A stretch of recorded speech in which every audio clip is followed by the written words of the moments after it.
नमस्ते रखिए, स्वागत है दोस्तों। नमस्ते कैसे जी। हो?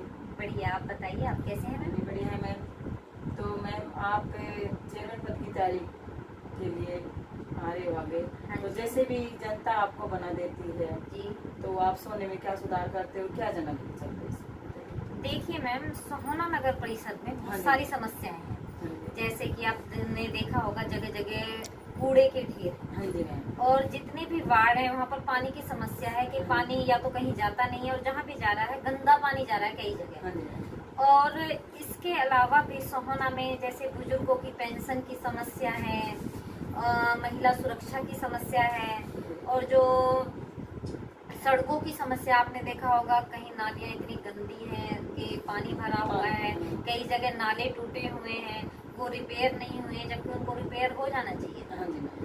तो सोहना की छोटी छोटी और बड़ी बड़ी जो भी समस्याएं हैं, अगर मैं चेयरपर्सन बनती हूँ तो मेरा एजेंडा रहेगा कि पहले तो सोहना नगर परिषद इंडिया में सबसे स्वच्छ नगर परिषद। मेरा दूसरा एजेंडा ये रहेगा, जितने भी हमारे रोड हैं वो बिल्कुल प्रॉपर तरीके से हो, कोई रोड टूटा ना हो, जो नालियों की व्यवस्था है वो इस तरीके से हो, जगह जगह जाली लगी हुई हो ताकि उनमें वो रुकावट ना आए और वो प्रॉपर तरीके से चलती रहे और लोगों को साफ सफाई में दिक्कत ना हो। तीसरा, ये जो नाले जगह जगह टूटे हुए हैं, कई जगह मैंने देखा है शहर में गड्ढे हो रखे हैं, वहाँ पर दुर्घटनाएं भी हो सकती हैं और उन दुर्घटनाओं में किसी की जान भी जा सकती है। लेकिन इन सब चीजों को नजरअंदाज करते हुए भी काम नहीं हुए हैं। और जबकि ये ऐसी चीजें हैं, जैसे सोहना बाईपास पे भी एक गड्ढा है, हम कभी भी आते जाते हैं उसको बस ऐसे ढक दिया जाता है, और बारिश के मौसम में या मान लो अंधेरे में अगर वो किसी को नजर ना आए तो वहाँ पर एक बड़ी दुर्घटना का कारण बन सकता है। इसी तरीके से सीवर की प्रॉब्लम है कि हर वार्ड में सीवर लाइन नहीं है, और जहाँ कहीं कहीं ऐसे वार्ड है जहाँ पर सीवर लाइन तो है लेकिन वो सीवर लाइन चालू नहीं है, उसमें गंद भरी हुई है।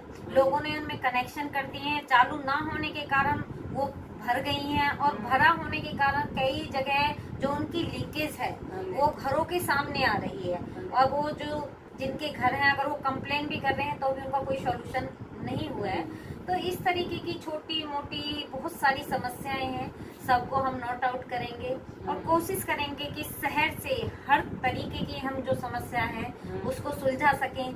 हमारा ये भी रहेगा कि शहर में हम जगह जगह सीसीटीवी की व्यवस्था करवाएंगे ताकि शहर में क्राइम का जो रेशो है वो कम से कम हो, कि लोगों जैसे दुर्घटनाएं होती हैं वो कम से कम होंगी। और हर तरीके से हम पूरे बिल्कुल बैक टू अर्थ हैं, धरती से जुड़े हुए लोग हैं, तो हर बंदे को हम अपने साथ लेकर चलेंगे, चाहे वो नारी है चाहे युवा है। युवाओं के लिए हम जितना हो सकेगा उनके शिक्षण के लिए, उनके रोजगार के लिए भी काम करेंगे। और जो महिलाओं के लिए आप क्या करोगे? मैम, महिलाओं के लिए सबसे बड़ा मुद्दा है एजुकेशन और उनकी सुरक्षा।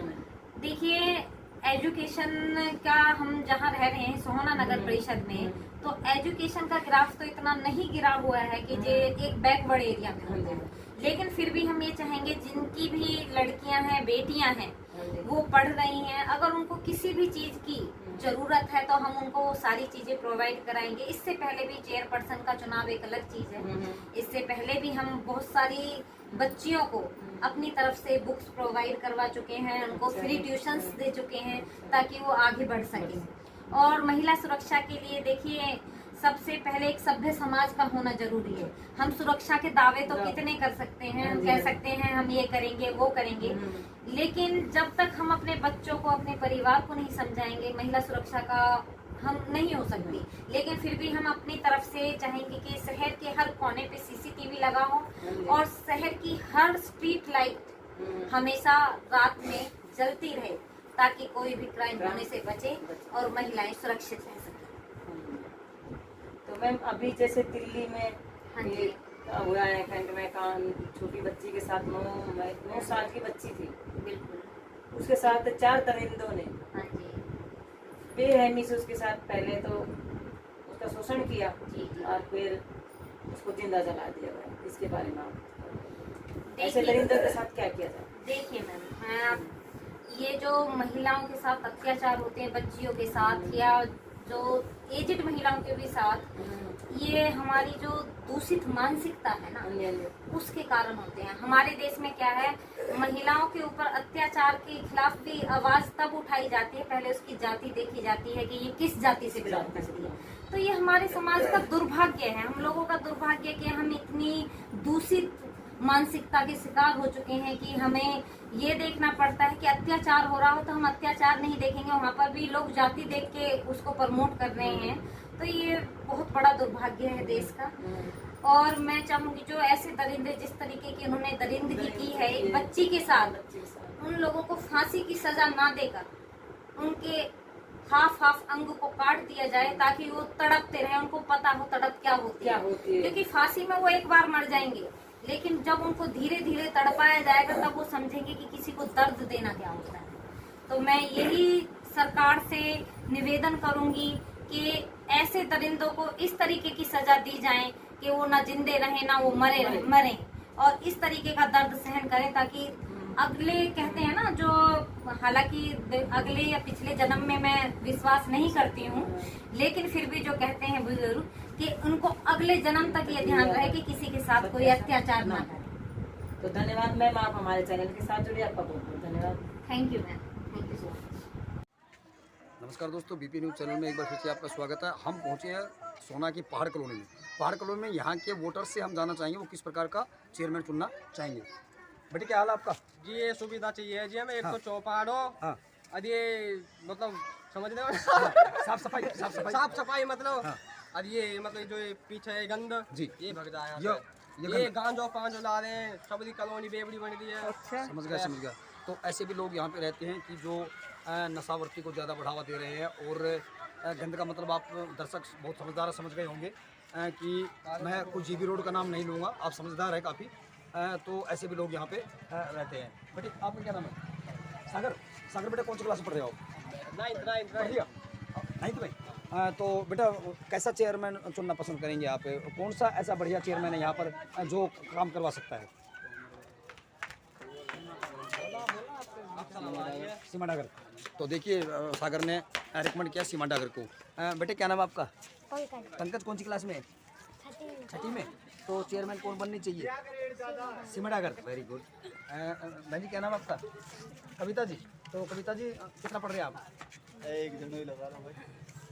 5। तो यहाँ पे चेयरपर्सन के चुनाव हो रहे हैं, चेयरमैन कौन बननी चाहिए यहाँ पे?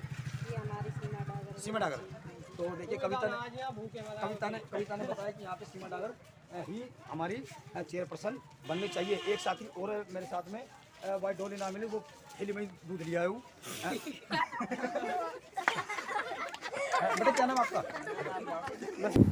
तो आज तक के लिए केवल इतना ही। ये थी हमारी सीनियर हेड रिपोर्टर सकल भारती के साथ में एडवोकेट सीमा डागर जी। और एक एनर्जेटिक थॉट जिसे बोलते हैं, एक ऊर्जात्मक सोच। यदि ऊर्जात्मक सोच के साथ में मैं एक अपील अपने दर्शकों से करना चाहूँगा, मुझे सोनावासी सुन रहे हैं। साहब काशीराम जी ने और बाबा साहब doctor B are Ambedkar ji ने एक बात कही थी, वोट की वैल्यू ऐसे ही समझे जैसे अपने बेटी की वैल्यू होती है। भावनाओं में ना बहे, योग्य व्यक्ति हो, शिक्षित व्यक्ति हो, ऐसे व्यक्ति को वोट दे जो लॉ का जानने वाला हो। और मैम ऑलरेडी लॉ की जानकार है, क्योंकि एडवोकेट है, इन्हें ये मालूम है यदि चेयरपर्सन बन जाती है किस डिपार्टमेंट से कौन सी ग्रांट आती है, कितने उसमें आती है, तो अपनी वोट का सही प्रयोग करें। आज तक के लिए केवल इतना ही देखते रहिए बीपी न्यूज़। देश का सच दिखाते हैं हम, बढ़ते कदम, सच्चाई कदम, क्योंकि देश का सच दिखाते हैं हम। मेरे सेवक भारती के साथ प्रेम पर बहुत हरियाणा।